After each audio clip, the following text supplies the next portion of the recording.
Good morning po. Yeah, can you answer yes or no? Ghost Project? Can you turn on the microphone, please?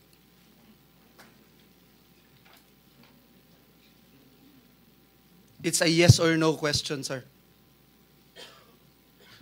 Wow, you're You don't looking, even know? You don't. You're looking for your lawyers? Wow.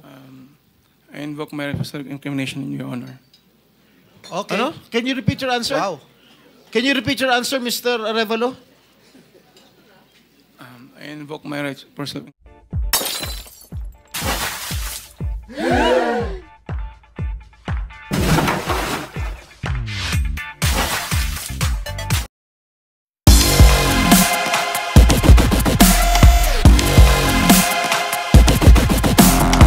And ano yung isa? SY Sims Construction Trading. Wala Nandito po yata silang tatlo. SYMS dito. Hindi dumating. Hindi sumipot. Is any representative of SYMS here present? Wala. Okay. And So, we subpoena subpoena naman- them yes. already, Mr. Chairman. Yes. So we will contempt the We will issue a warrant of arrest. Yes. Thank you, Mr. Chair. But just the two, are they, yung time ko, muna. Yung St. Timothy, ayan, si Madam Roma. St. Timothy and I think Wawaw is here. Yeah, St. Timothy, meron kayong ghost project sa Bulacan? Mr. Chair, wala po. Categorically. Tapos yung Wawaw,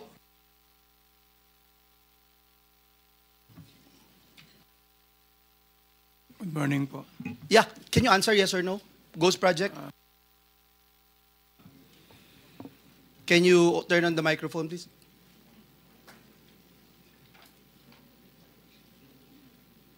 It's a yes or no question, sir. Wow, you're You don't looking, even know? You don't. You're looking for your lawyers? Wow. I invoke my right for self-incrimination in your honor. Okay. Ano? Can you repeat your answer? Wow. Can you repeat your answer, Mr. Arevalo? I invoke my right for self-incrimination in your honor. My God, the question of the majority floor leader is very simple. It's very simple. Do you have any ghost project in any of the areas here in the Philippines? Answer.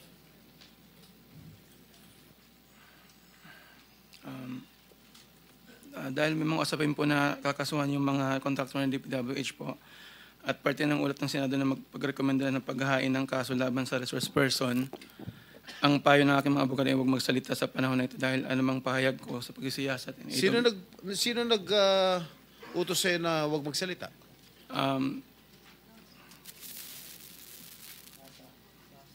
Sino? May binabasa ka ba? Ginawa ko po, Your Honor. Ano binabasa mo? Pasensya po kasi kinakabahan po kasi po. It is only answerable by yes or no, Mr. Arevalo. Is there any ghost projects of Wawaw builders? This is what I discovered, and the former secretary confirmed during the first hearing that there indeed are ghost projects. Bine-verify pa po namin, Your Honor, ang ano kung meron po. Ano ka ba sa Wawaw? Are you the owner? Yes po, Your And Honor. you should know. Majority Leader, it's your time, huh? Yes, Mr. Chairman. I'm just disappointed, Mr. Chairman, kasi pambira ka, sasagot ka ng ganyan, ghost project. Parang tinatanong ka kung tao ka, hindi mo alam kung tao ka. Mr. Chairman, just to put on record also, no, yung Diskaya Group, ang total cost project nila from 2022 to 2025 ay 31 billion pesos. 31 billion pesos dito sa siyam na kumpanya na ito. Yung Sims at yung Wawaw Builders, at dun sa 31 billion, Mr. Chairman, 3 billion nasa Bulacan, Region 3, if I'm not mistaken. 2.8 billion sa Bulacan. Yung Sims, tsaka yung Wawaw, meron pong 4 billion at 1.2 billion. sa Bulacan. May I know from COA kung na-audit niyo po itong tatlo na itong binanggit ko na ito, na kumpanya? Sir, ito po yung mga na-subject for audit, fraud audit, especially for Bulacan po, sir, Your Honor. Yes, and nakita niyo may ghost project. Kaya hindi makasagot ito eh. Oh. Opo. Can you confirm? Hindi ko pa po ma-confirm, Because sir, we're going to dahil get Wala po we akong- subpoena already the document. So, Opo. can you confirm? Yes or Your no? Honor, wala po akong kopya nung audit highlights. Do you also audit itong pickup? Meron po tayong mga auditors assigned sa DTI, Your Honor, at may mga findings din po sila, kaya na-audit din po yung pickup po. I'll go with the pickup, no? Nandito si Dr. Dakay. Dr. Dakay, ilan kayo sa board? Can you just mention the names? Tatlo? Yeah, there are three of us, Your Honor. Engineer Ernie Bagaw, Engineer Arthur Escalante, and myself. Okay. Kayong tatlo, as board members ng pickup, are you also contractors, officers, or owners of companies that have government contracts with DPWH or LGUs, sir? Our company, Your Honor, does not have any projects with the DPWH. Kayong tatlo na members ng board. I have documents here to prove something, sir. Please don't lie to me, please. Yes, that's why Engineer Bagaw, AGB, and Arthur Escalante have projects with the DPWH. So meron, sir, Your Honors. Is that correct? Yes, the current pickup board members have construction contracts with DPWH, and I can show it to you later, LGUs and other government entities with their respective companies. Your answer is yes, right? Yes, Your Honor. So you don't think it's not right for you guys to have these contracts? For example, Dr. Dakay, as chairperson, associated po kayo dun sa Dakay Construction and Development Corporation. May projects po kayo with national and various local governments for public facilities like government buildings and schools. Si Engineer Bagaw, one of the top contractors ng flood control project, securing worth 7.7 billion. Si Engineer Escalante signed a contract with DPWH on behalf of his company in May 2022 while already a pickup board member. Are you aware of this, sir? Yes, I'm aware of that, Your Honor. And there's nothing wrong with it? Actually, Your Honor, all of the members of the board of PICAP and the other boards in SIAP are all contractors. And there's no conflict of interest, you think, among your officials? And there's nothing we can do to stop the three of you, the powerful three in PICAP?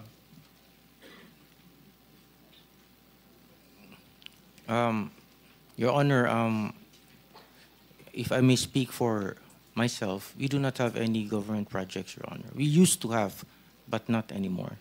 And I will no longer belabor the issue. I think it's very clear, Mr. Chairman, what I'm trying to raise here.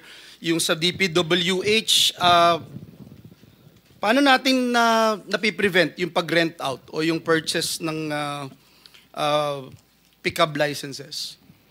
Your Honor, that is a very good question. And I'm not asking you, I'm asking DPWH. Hindi, personal opinion ko, Your Honor, Mr. Chair, hindi po dapat o hindi tama siguro ang pagpapairam ng lisensya. You are not being asked to give your personal opinion, I ma'am. apologize. This is a recorded proceedings. I apologize, Your Honor. We're talking about facts here. Thank I you. apologize, Your Honor. But I am not very knowledgeable on the procurement part. I have not been a member of any BAC. Pero again, sa pagkakaalam ko po, hindi po tama na pinagpa-rent or pinapahiram. Kasi po yung... But you are aware that this is happening? Hindi ko po. Well, hindi Come po. on, Yuse Cabral. Hindi po, Mr. Chair, Your Honor. Because I am not involved in the operation. Kayo bang na-deputize na sumagot in behalf of the department para Ako po kasi makasiguro yung, lang tayo? Opo, ako po kasi yung pinakamataasang posisyon na nandito ngayon. Kasama ko po yung mga regional director. Kasi you keep on looking at your back for every question. I So apologize. you're referring to most of them, baka you are very discomfortable with doing this. So baka meron po kayong gustong Opo. pumalit sa inyo sa ngayon. Pwede po bang matawag ko ang isang regional director kasi sila po yung Regional implementing director office. lang yun, lalo mo lang alam yun. Mr. Chair, with the indulgence of the majority leader, interjection lang. Okay. Paalala lang po na kasasabi po kasi ni Yuse Cabral, hindi nila alam na mayroong pagpapahiram or pagre-rent out ng lisensya. Pero kanina po sinabi ni dating Secretary Bonoan, alam nila at alam ng department.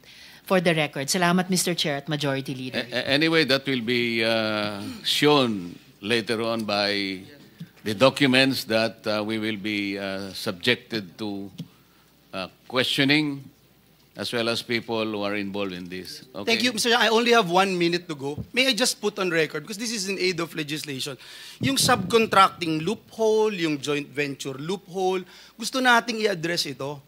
So kung hindi kayo makapagtutulungan sa amin, DPWH, mahalata kayo na part kayo ng mafia dito talaga. So yan ang gusto nating makita, because itong mga contractor, if I have enough time, I will ask these contractors. For example, Ma'am Diskaya, nagpapahiram ba kayo ng lisensya? Sorry po, hindi po. So lahat ng nakalagay po sa inyo, dun sa 30 billion in the past 3 years, ay kayo ho talaga lahat ang gumawa. Yes po. For example, kayo, Ma'am St. Timothy, sinabi nyo kanina, may 145 flood control kayo. Di ba? Ilan ang tauhan nyo? I have 38 admin employees po. 38. Pero ilang billion yung hawak po ninyo. So, alam na. Admin lang po. Kaya nga, so alam na nagpapahiram kayo. Anyway, Mr. Chairman, last but not the least, let me just point out, no? Last month, the Office of Ombudsman ordered the filing of criminal charges in connection po dun sa 2.4 billion purchase na laptops for public school teachers during the pandemic.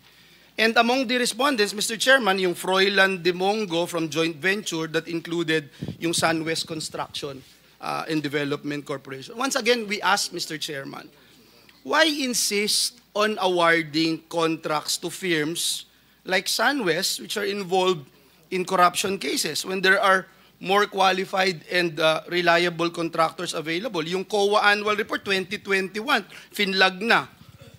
Imagine, construction firm supplying laptops. So bakit nakakakuha pa rin ito? So clearly, wala talagang mekanismo para i-check. Zero. Kitang-kita ko lahat kayo nagnanad. Parang wala na ba tayong magagawa dito? Klaro na, maliwanag pa sa sikat ng araw itong mga kumpanya na binanggit natin, contractors na binanggit natin. And yet, kumokopo pa rin sila ng limpak-limpak na billion peso project from the government. Can anyone answer this question? Why is it happening?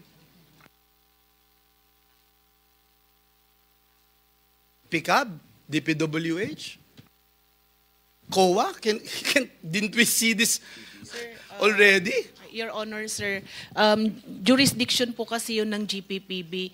And usually po, sir, yung blacklisting po is 1 year lang po yung pag-blacklist nila. After 1 year po, pwede na po ulit silang makipag-transact or makipag-bid po. They can produce again, they can apply again, and ang PICAB, bibigyan ulit sila ng lisensya. Opo. Opo, Your Honor. At umoo po kayo, Dr. Dakay, so ganun talaga. Kahit alam niyong blacklisted or...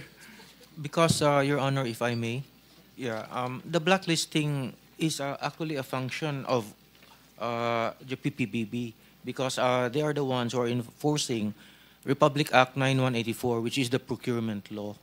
So it is within their ambit to do the blacklisting because it is Okay a now, procurement. Mr. Chairman? Nakakainit lang ng ulo. Salamat po, pero parang wala hong patutunguhan to pagka itong ating pamahalaan, ating gobyerno, wala So it's now the turn of Senator Rapi Tulfo. With the permission of Senator Rafi, I know he wants to ask a lot of questions. With the permission, pumayag na.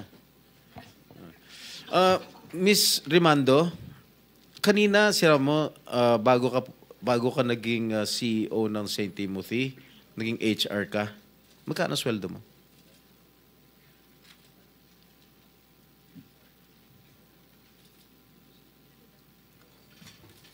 Mr. Chair, Yung sweldo ko po noon, nasa 30 to 40 po. 1,000 a month. Alright. Dito sa nakalap kong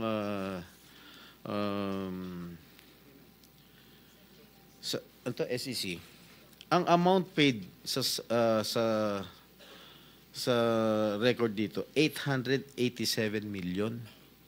Paano ka nakakuha ng ganong kalaking pera? Paid up capital. Tama? Paid up capital. Paid up capital. Saan ka kumuha ng ganitong kalaking pera? Mr. Chair, yung 2025 na lang po yan. Bali, nung Oo nga, nag-umpisa saka po kami, ang tanong ko sa'yo, saan ka kumuha ng pera? Mr. Chair, meron naman pong income si St. Timothy po. Hindi, pera mo to eh. I mean, iba pa yung pera ng subscription ni Mary Faith Glynn, Jerry Panty. Ikaw ang pinakamalaki, 887 million. Mr. Sino Chair, nagbigay? Huwag na tayo magpaligoy-ligoy pa. Sino nagbigay ng pera sa'yo? nakakahiya man pong aminin, pero meron po akong hiniram na halaga sa tito ko po nung nagsisimula pa lang po ako na nagtayo po. Magkano hiniram mo sa tito mo? Noong una po ay nasa 7.7 million lang po. Oh. O paano umabot ng 887 million?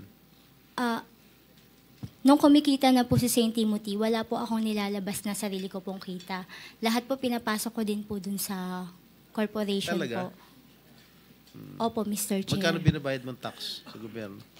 Mr. Chair, pwede ko po bang mag-refer dun sa financial Sige, statement babalikan po? kita, tapos nahiyaan ako kay Okay Senator Raffy, okay? Thank you po. Senator Rapi. Thank you, Mr. Chair. Kanina nabanggit ni Senator Soto na yung dealer na inamin naman ng mga diskaya ang pinagkukunan nilang kanilang luxury vehicles ay yung company na involved sa pagpasok dito ng Ducati na hindi nagbayad ng tax kaya hinila kasi in-expose ko yon. So my question dito sa mga sa diskaya, mag-provide kayo, are you willing to provide all those documents from the Bureau of Customs na to make sure na nagbayad kayo talaga nung tamang buwis doon sa mga luxury vehicles ninyo na pinalaway nyo sa taong bayan na 28 you said? And also, Mr. Chair, siguro patawag na natin yung Bureau of Customs kasi malay mo, meron nga korupsyon doon sa mga project nila. Pati ba naman sa pagbayad ng buwis, lulukuhin pa tayo. So baka meron tayong mahila doon. Are you willing? Yes po. Okay. Number two, dito sa BIR. BIR, nabalitaan nyo, of course, last year, palumabas yung video na in-interview itong mga diskaya tungkol sa kanilang mga ari-arian na sobrang lavish. Nag-issue kayo ng LOA against them? After na makita yung video? Letter of authority? Letter of authority to a corporation. But did you do that? Your Honor, please. Ginawa nyo ba yun para sa Yes, mga Your diskaya? Honor. There was a letter of authority. Ano pong lumitaw doon sa result ng... It is still an ongoing investigation, Your Honor. 1 year ago pa?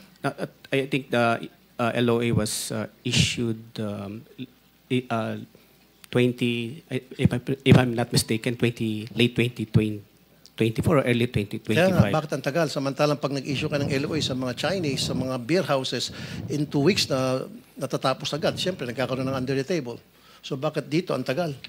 We observe some procedures. No, I don't want to. Hindi acceptable yan. Marami akong kaibigan ng mga businessmen, mga Chinese karamihan na nagsusumbong sa akin.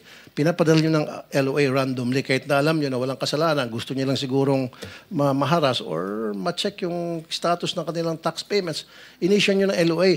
In matters of 2 weeks, maximum 1 month, lumalabas na yung resulta ng LOA, nagbabayad na yung Chinese na sinasabi nyong kulang at nagbabayad sila on the side kung kanino man yung Poncio Pilato. Now, dito sa Diskaya, inaabot kayo na matagal. Bakit tumatagal? Dahil nagtatawaran pa? Most of this time that we're consuming, Your Honor, is gathering of some documents from third-party sources verifying the initial information gathered. No, you don't gather documents. They are the ones who should provide you all the documents necessary for you to prove your point. Yes, Your Honor, that's Which true. you're doing it. Again, babalik ako dun. Ang tagal-tagal nyo mag-audit sa mga tulad ng mga diskaya, pero pag sa mga maliit na negosyante na gusto nyong harasin, ang bilis nyo agad maglabas ng LOA at saka yung result ng inyong investigation, sabi ko nga, 2 weeks lang. In fact, I can provide you names of people na pinirahan nyo dahil sa LOA na yan. Pero mga ito, ang tagal. Bakit? Nagtatawaran kayo? Nor the status of No, this ang ongoing gusto ko next time, investigation. lahat ng mga contractors na na-issue nyo ng LOA, even DPWH officials, ilabas nyo na agad yung resulta. Huwag nang patagalin pa. Huwag nang mag-antay pa kayo ng something. Now, District Engineer ng DPWH, Assistant District Engineer ng DPWH Bulacan, the name is Bryce. Etong taon to, meron siyang Ferrari, meron siyang Lamborghini at nakapangalan pa sa wife niya. Okay, alam niyo ba ito? Monitor niyo ito, mga taga-DPWH? His name is Bryce. And he owns a Lamborghini, he owns a Ferrari, and he goes to the casino almost every single night. At meron tayong mga video niyan, pwede tayo humingi ng video niyan sa Soler, sa Okada, at makikita yung pagmumukha niya doon sa VIP room. For the So, hindi niyo monitor to? For the information of Senator Tulfo, his real name is Bryce Erickson Hernandez. There you go. He is the Assistant District Engineer. Andito ba siya? He is not here. Ito po yung district engineer, Your Honor, No, Mr. ang Chair. tinatanong ni Senator Tulfo, si Bryce. Wala po yata. Okay. So, my next question, wala pa. So, imbestigahan niyo po yon. Kaya naman, at saka gusto ko yung Ferrari niya at saka Lamborghini hilain at i-auction in favor of the government kasi I'm sure yung pera yun galing sa korupsyon yon. Wala siyang karapatan na magkaroon ng ganong klaseng ari-arian tapos nagkakasino pa. Monitor niyo yun. Okay? Now, next. Iloilo City Mayor Raisa Treña said flood control projects in Iloilo under St. Timothy and Alpha and Omega are non-functional which caused flooding worth 560 million. So, naka-recover na ba dito tayo in terms of warranty? DPWH?